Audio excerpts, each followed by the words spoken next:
sözlerim. Değilsem gecelerim benim çürüğümdesin, sen canım.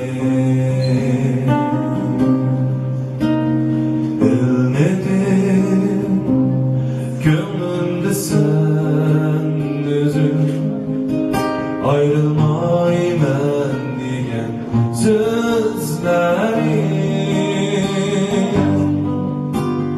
Değilsem gecelerim benim yüreğimdesin, sen canım.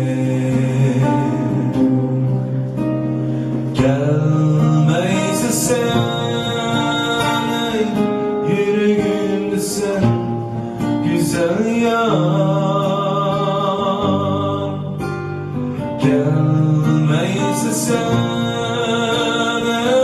yüreğimdesin, cananim. Ay dey bu yar senin, gün dey bu yar senin. Unutmayman diyen sen canim.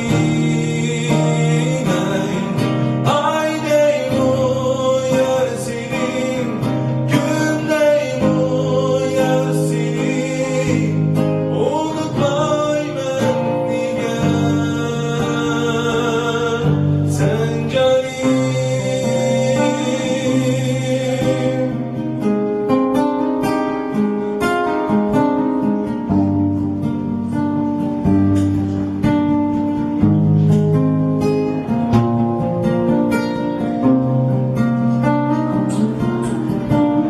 Bilmedim gönlümde sen özüm, ayrılmaydan diyen sözlerim. Değilsem avazım